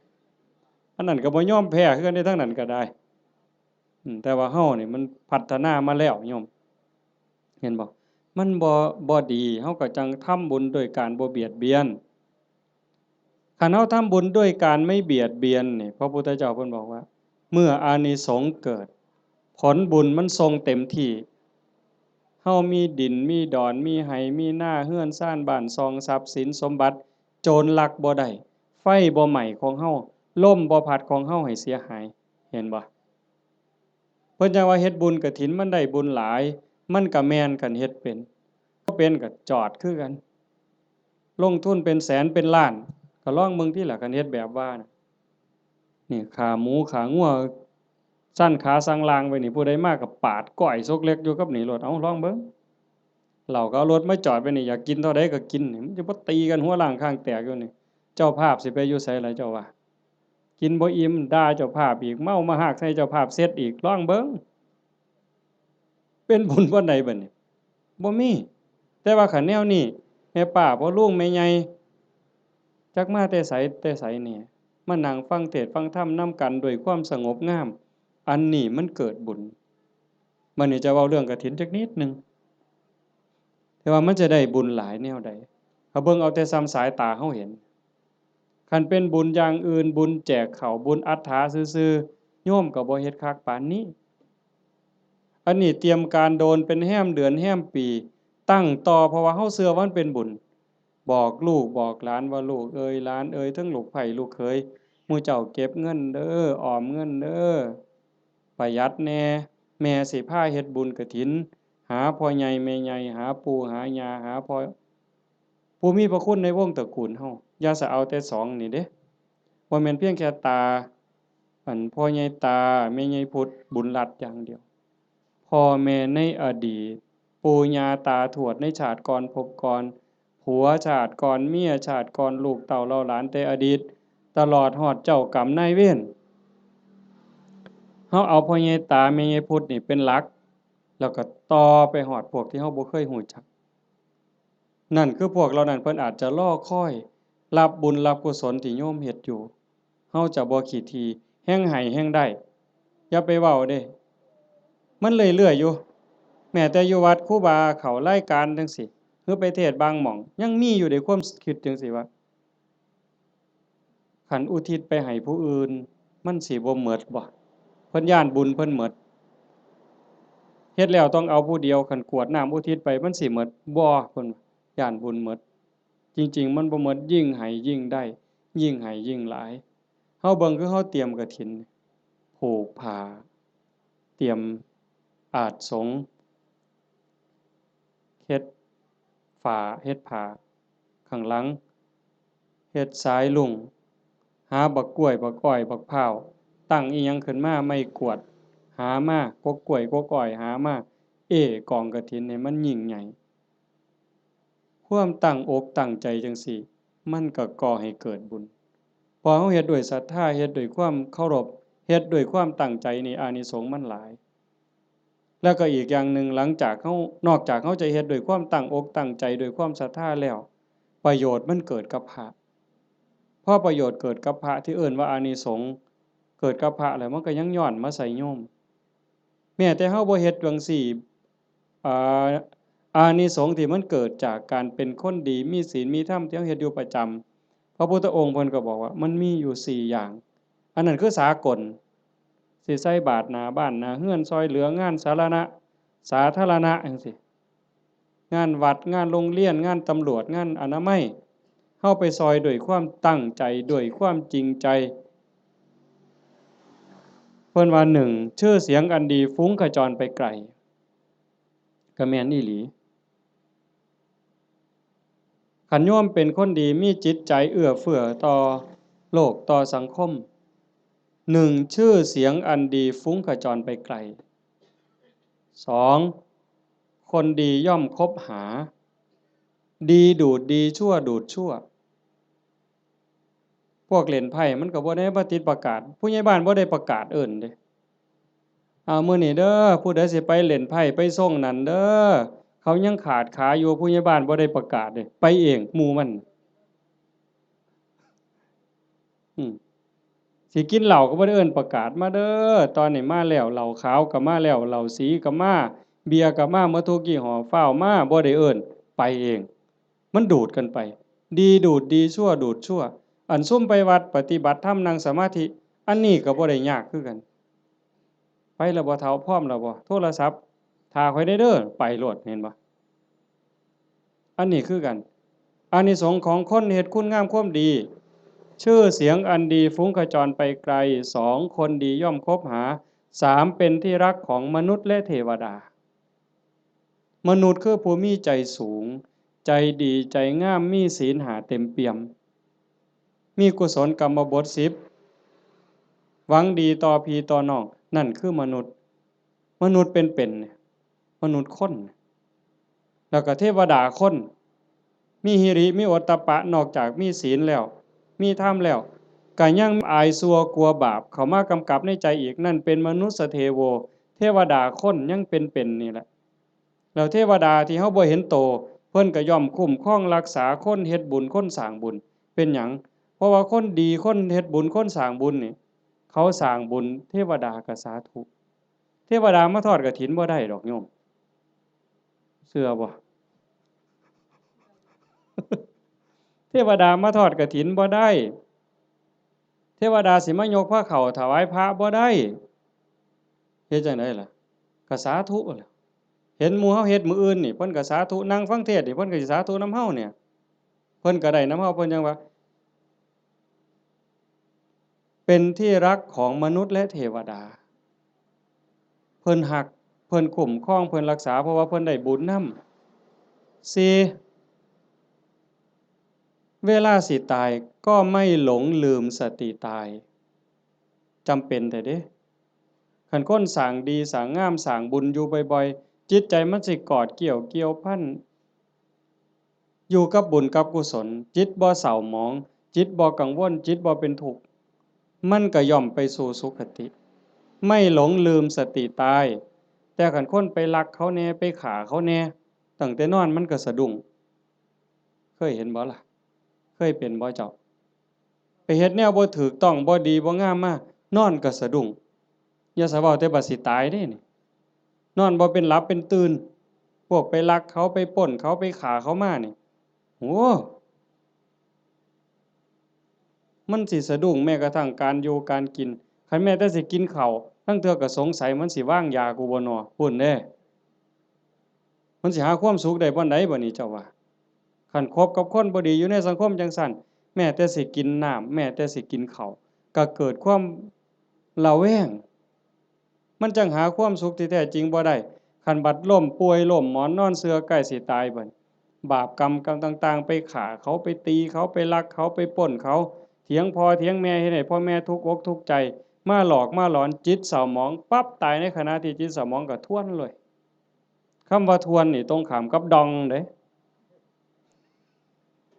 ทวนนี่ตกลงทั้งต่ำแต่ดองนี่ขึ้นทั้งสูงเด้เห็นหลวงปู่ผายดอกว่าอยู่วัดปีกายเนี่ยอาตมาก็เว้าเรื่องนี้ทวนได้ปู่ผมบ่ทวนดอกอาจารย์ผมสิดองเนี่ยเห็นบ่ไม่หลงลืมสติตายหา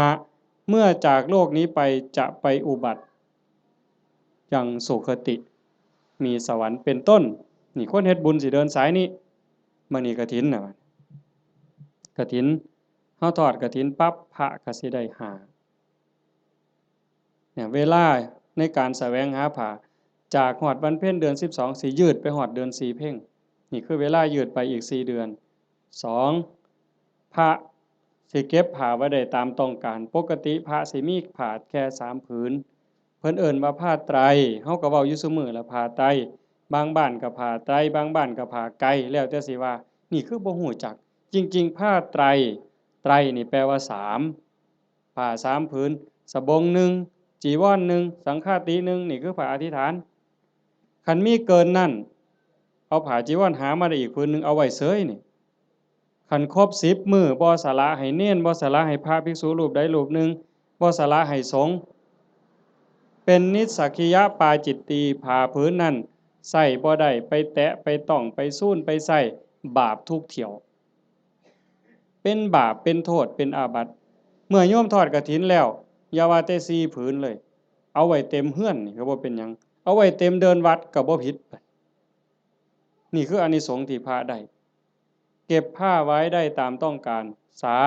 3เมื่อจากอาวาสสิไปไสก็ตาม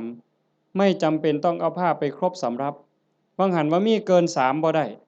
มื้อนี้ขาด3บ่ได้บัดนี้ข้อที่3เพิ่นเอิ้นว่าปราศจากจีวรสมมุติว่ามันบ่ทันได้ออกพรรษาบ่ทันได้รับอานิสงส์พรรษาอานิสงส์กฐินอาตมาอยู่วัดเคยมันเป็นวัดป่าเนาะกุฏิอยู่ไกลๆจังซี่ยามมื้อแลงนุ่งผ้าสบงสงน้ำมาตากไว้อยู่กุฏิบัดยามมื้อเช้ามาทำวัดอยู่ศาลามาอยู่พี่อยู่ศาลาจนแจ้งผ้าสบงผืนนั้นไปใส่อีกบ่ได้มันเป็นผ้าขาดราตรีเพิ่นเอิ้นว่าเป็นนิสสักขิยปาจิตตีผ้าสบงผืนนั้นต้องสละให้สามเณรต้องสละให้พระรูปหนึ่งหรือสละให้สงฆ์คันบ่สละไปแตะไปใส่ไปจับไปต้องขึ้นมาปั๊บต้องนิสสักขิยปาจิตตีเป็นบาปทุกเที่ยวโยมแต่ในเมื่อโยมทอดกฐินแล้วปั๊บได้รับอานิสงส์อย่าสว่าแต่อยู่ในวัดเอาผ้าถิ่มไว้ในวัดพู้นไปเที่ยวเล่นอเมริกาเสยคิดม่วนพู้นขี่ยานอวกาศไปเล่นดาวอังคารเสย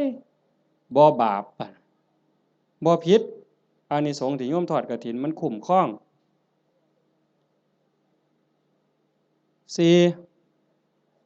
ฉันคณะฉันเป็นวงได้ฉันปรัมประฉันดูได้ที่จริงพระพุทธเจ้าเพิ่นขอร้องให้พระนี่ฉันในบาตรมันบ่ยากกับผู้อื่นแล้วก็ฉันเทื่อเดียวเฮาบ่ได้ทำไร่ทำนาบ่ได้ไปแบกไม้ไงต่อหากินเองบ่ได้กินดูหลายโยมเขายากเหมือนสิซะ ออกซื้ออาหารบ่ได้จังซี่แต่พอโยมทอดกฐินแล้วปั๊บก็สามารถ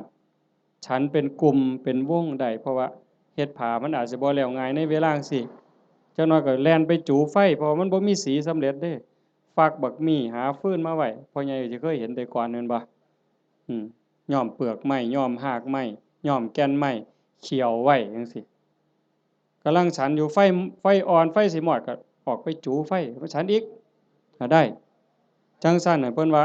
สิฉันจักเทื่อก็ได้แต่ว่าอย่าเกินเที่ยงคันพอทอดกฐินแล้วก็เป็นแบบนั้นบ่เป็นโทษข้อที่5บัดที่พระได้ลาภสักการะที่เกิดขึ้นคือของที่เขากองกฐินไปถวายมื้ออื่นเป็นของพวกเธอที่จำพรรษาในอาวาสนั้นพ ระในวัดบ้านเฮานี่วัดอีหยังบ้านวัดค่ำศรีบ่วัดค่ำศรีบ้านบึงพระที่จำพรรษายังวัดค่ำศรีบ้านบึงนี่เป็นผู้ได้รับของทั้งหมดเนี่ยเจ้าคณะจังหวัดสุรินทร์มันร่วมนำหรือสิสมเด็จสังฆราชมาร่วมรับกฐินนำมื้ออื่นก็บ่ได้ดอกโอ้ข่อยเป็นสังฆราชเด้อผ้าพื้นนี่ข่อยสิเอาดอกถูกใจแท้ๆบ่ได้เด้โยมบ่ได้นอกจากพระวัดเฮาสิตกลงปรงใจถวายจังสิได้เป็นของภิกษุที่อยู่ในวัดเราโยมได้หาขอจำได้ล่ะตัวพระได้หาขอไหม1เวลายืดไปฮอดเดือน4แม่นบ่2เก็บผ้าไว้ได้ตามต้องการ3ไปปราศจากจีวรก็ได้4ฉันคณะฉันปรัมประออกชื่อโภชนะได้เพิ่นจังเฮาสิได้ยินครูบาอาจารย์เพิ่นบอกเรื่อยๆว่านิมนต์ฉันเพลนิมนต์ฉันจังหันบ่แม่นว่าอาจารย์นิมนต์ฉันตำบักหุ่งบ่ได้อาจารย์นิมนต์ฉันต้มปลาอันนี้ก็บ่แม่นนิมนต์ฉันข้าวอันนี้ก็บ่แม่นคันรับกฐินแล้วก็ได้อยู่จังซี่นะแต่เฮาก็บ่จำเป็นก็จักสิไปว่าเฮ็ดหยังเนาะก็แล้วไปดอกบัดนี้โยมได้หยังบัด1อายุยืนผู้ทอดกฐินผู้ร่วมไปอนุโมทนากฐินสิได้ประโยชน์คืออานิสงส์1อายุยืนชาตินี้อาจจะทันบ่ทันก็บ่แน่บาปเก่ากรรมเก่าที่เฮ็ดไว้มันอาจกำลังส่งผลอยู่คันบุญเก่าบ่แห้งพอมันก็ต้องไปตามนั้นแต่คันเฮาเฮ็ดด้วยความตั้งใจชาติต่อไปภพต่อไปผลบุญมันตามส่งนี่1อายุยืนทั้งตัวเลข80ปี90ปี100กว่าปีแข็งแรงบ่แม่นนอนอยู่ในห้อง ICU ว่าอายุหลายปานใด100ปีโอ้ก็บ่พอใจดอกแนวนั้นเนาะนอนในห้อง ICU ให้อาหารทางสายยางหันใจเองก็บ่ได้ก็จักสิยืนไปหยังล่ะเว้ยแต่ก็บ่แม่นแต่ตัวเลขซ้ำนั้นผมก็ยืนผมบ่งอกง่ายบ่โลนง่ายจังซี่นะแขวก็ยืนบ่ขูบ่หล่นบ่โยกบ่ค้อนนี่ตาก็ยืน70ปี80ปีห้อยก้นเข็มปั๊บแง่ปั๊บดึงจักโลดนั่นคือบุญเด้นั่นคันผู้บุญบ่หลายบัดนี้ว้ายใส่แว่นสายตาตั้งแต่อยู่ประถมพี่อย่าสว่าแต่เข็มเย็บผ้าเลยเข็มเย็บกระสอบนี่ก็จ้อยหู้ลมแข้งนี่ก็แง่บ่ถึกอยู่ นั่นคือบุญบ่พร้อมโยมคันทอดกฐินแล้วมันสิได้บัดนี้ตาสิดีแต่ชาติต่อไปเด้คันมีของเก่าก็เอาชาตินี้โลดแล้วหูดีบัดนี้หูก็ยืนแขวก็ยืนตาก็ยืนผิวพรรณก็ยืนบ่คือกันเด้ผู้บางคน40ปีนี่เฒ่าเพราะปานหยัง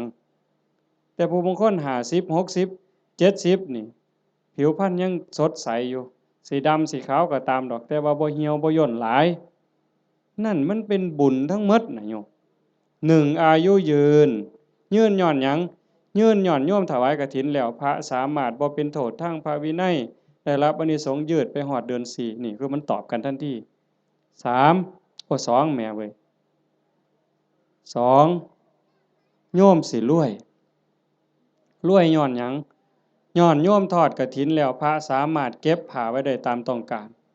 โยมก็สิเป็นผู้ร่ำรวยด้วยโภคทรัพย์แก้วแหวนเงินทองอีหยังต่างๆอย่างเว้ามาหั่นแหละ3โยมมีทรัพย์สินสมบัติขึ้นมาแล้ว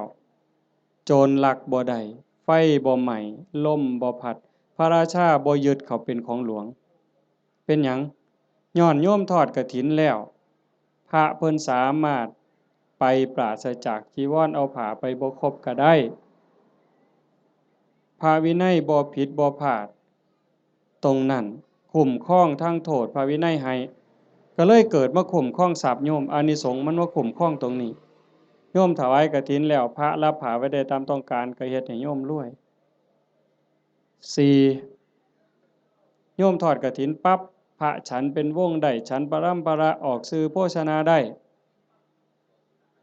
โยมสิได้รับอานิสงส์บ่ต้องศาสตราบ่ต้องอาวุธบ่กินของแสลงบ่ต้องยาพิษแม้กระทั่งเขาเจ้าว่างยาใส่ยาเฮาก็สิปลอดภัยพุ่นเด้ บ่ผิดกระบูนเป็นโรคภัยเจ็บไข้ได้ป่วยสิบ่เป็นกินของแสลงบ่ผิดโรคจากอาหารการกินเหล่านั้นอันนี้คืออานิสงส์จากการได้ทอดกฐินข้อที่สี่ข้อที่ห้าคันเฮาเกิดมาเป็นผู้หญิงชาติต่อไปพบต่อไปสิงามหน้าตาดีผิวพรรณดีสวดทรงดีเฮาสิเคยเห็นผู้บางคนงามงามหน้าตางามแต่ว่าหุ่นบ่ดีสวดทรงบ่ดีบางเทื่อหน้าตางามแต่ว่าแขนรีบเนี่ยมันบ่เกิงกันผู้บางคนหน้าตางามแต่ว่ารูปร่างบ่ดีผู้บางคนรูปร่างดีดีเด้อเบิ่งทั้งหลังห้วยบ่แม่นสิแม่นนางงามจักรวาลซั่นบ่แงกหน้ามาว่าแม่นยักษ์สดน้ำร้อนมันเป็นจังไดยายมันเป็นจังไดยักษ์สดน้ำร้อนนี่ข้อยบ่เคยเห็นดอกเว้ยคันเห็นแต่อยู่หน้าโบสถ์ตั้งแต่มันยืนอยู่มันก็เป็นตางึดแม่งคันมันสดน้ำร้อนอีกมันสิเป็นแนวใดเนาะอันนั้นแต่คันเอาทอดกฐินแล้วเป็นผู้หญิงข้อที่ห้านี่อานิสงส์ข้อที่ห้าสิงาม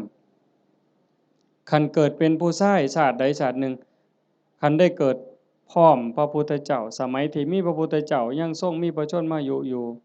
สิได้ฟังธรรมต่อเบื้องพระพักตร์ฟังเทศน์ที่พระพุทธเจ้าเทศน์ให้ฟังแล้วสิได้บรรลุธรรมบรรลุธรรมแล้วขอบวชพระพุทธเจ้าบวชให้พระพุทธเจ้าเป็นอุปัชฌาย์คันเว้าภาษาเฮาเอหิภิกขุอุปสัมปทานั่นคืออานิสงส์จากการทอดกฐินมันบ่น้อยเด้โยมจังซั่นจังพากันตั้งอกตั้งใจเด้อลูกเต้าเหล่าหลานก็ตามเด็กเล็กเด็กน้อยก็ตามโยมแม่ออกผู้เป็นเจ้าภาพหลักตุ่มพี่ตุ่มน้องถือว่าเป็นประมุขเป็นประธานเป็นหัวหน้าเทวดาให้เฮ็ดใจให้ม่วนๆบ่ได้เฮ็ดดูปานใดดอกปีนี้อาตมาก็จะเฮ็ดอยู่หลังจากแล้วอยู่วัดวันที่21 22ทอดอยู่วัดวันที่25อาตมาสิไปทอดอำเภอเสรภูมิจังหวัดร้อยเอ็ดก็อยากได้คือกันนะโยมอยากเฮ็ดบุญคือกันก็พยายามมีโอกาสบ่ใดก็จะเฮ็ดให้เฮาได้ตั้งอกตั้งใจรักษาใจเจ้าของนี่จากนี้ไปให้มันงามๆไผสิว่าจังใดก็สร้างสิเกิดอิหยังขึ้นก็ให้ใจเฮาสงบให้ใจเฮางามเพื่อมันสิเป็นแรงเกื้อหนุนส่งจิตวิญญาณเฮาให้ไปที่ดีที่งามไปสู่ที่ชอบที่สุขตินอกจากนั้นเฮาก็มีความหมายมั่นปั้นมือว่าสิอุทิศบุญกุศลให้บุคคลผู้มีพระคุณเป็นพ่อเป็นแม่ปู่ย่าตายายผู้มีพระคุณทั้งหลายที่เฮารักเฮาแพงตลอดถึงเจ้ากรรมนายเวรที่ว่าไปว่าหั่นว่าได้เฉพาะปรัตถตูปชีวีอันนั้นคือได้ทันทีแต่นอกจากนั้นสิเป็นสัตว์นรกก็ตามเป็นเปรต11จางนั่นชนิดนั้นก็ตามอสุรกายสัตว์เดรัจฉานเทวดาอินทร์พรหมคันเพิ่นได้เห็นการกระทำที่งดงามคือโยมเฮ็ด1ชั่วโมงกับ25นาที20กว่านาทีที่เฮาฟังธรรมมานี่เฮาเงียบเฮาสงบเฮาตั้งใจหม้องนี้บ่ว่าดวงจิตดวงใดดวงวิญญาณดวงใดก็แล้วแต่สิล่องลอยมาพบมาพ้อมาเห็นอดบ่ได้ย่อมอ่อนซ้อนย่อมอนุโมทนาเพิ่นสิได้นำเฮาตอนเพิ่นอนุโมทนายินดีนำอ่อนซ้อนนำอันนี้นักปราชญ์ก็ยกย่องบัณฑิตก็สรรเสริญแม่นพระพุทธเจ้ามาพบมาพ้อเฮานั่งฟังเทศน์สมโพธิกองกฐินอยู่จังซี่พระองค์ก็ย่อมอนุโมทนาสาธุจังซั่นจังว่าบุญตรงนี้เกิดแน่ๆเกิดหลายซ้ำเด้บ่แม่นแต่อาตมาเว้าโยมได้ไหว้พระโยมได้ถวายทานโยมได้สมาทานศีลได้ฟังพระเพิ่นสวดมาติกาสักบงสุกุล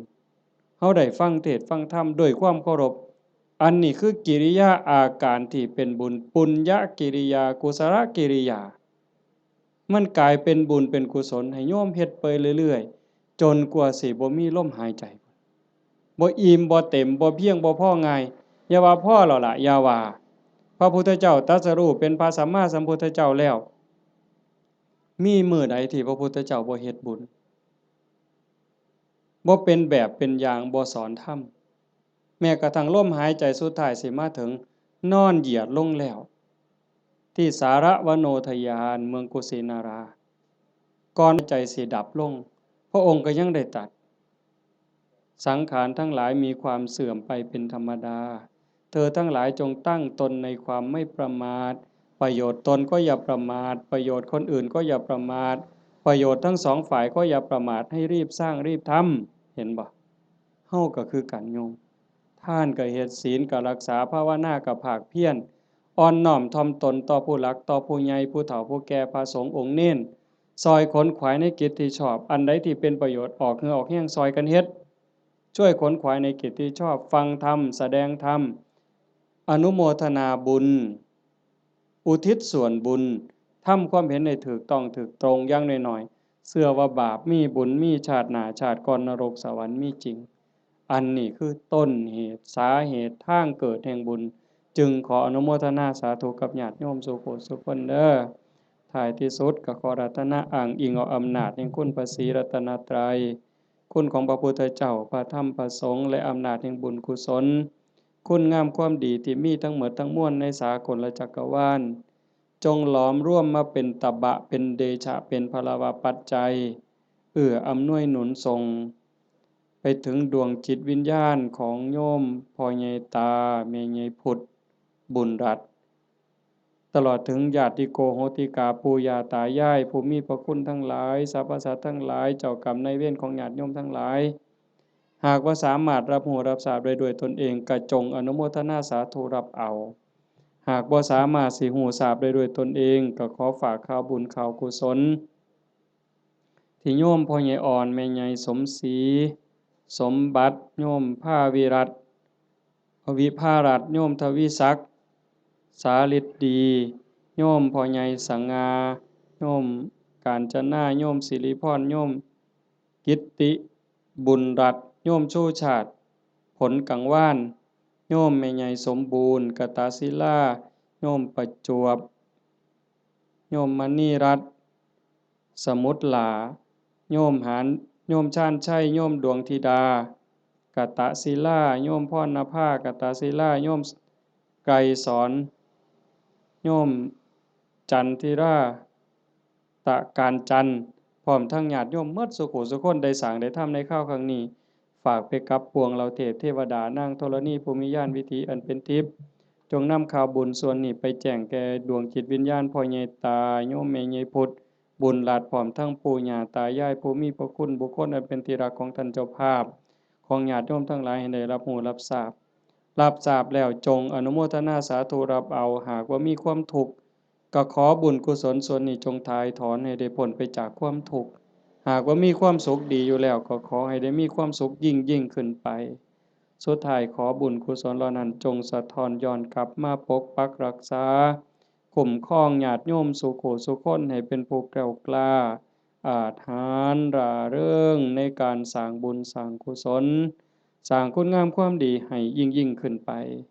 ให้เป็นผู้เจริญงอกงามในจตุรพิธพรชัยคืออายุวันนะสุขภละปฏิภาณธรรมสารสมบัติเป็นผู้มีสัมมาทิฏฐิมีโอกาสประพฤติธรรมปฏิบัติธรรมให้ได้เข้าถึงธรรมที่บ่ทันได้เข้าถึงได้หู้แจ้งธรรมที่บ่ทันได้หู้แจ้งจนสามารถนำตนให้พ้นทุกข์ได้มีความสุขกายสุขใจปรารถนาสิ่งหนึ่งประการใดหากเป็นไปโดยชอบประกอบด้วยธรรมก็ขอให้ความหวังความปรารถนานั้นจงสำเร็จทุกๆประการโดยทั่วกันทุกท่านทุกคนเทอญ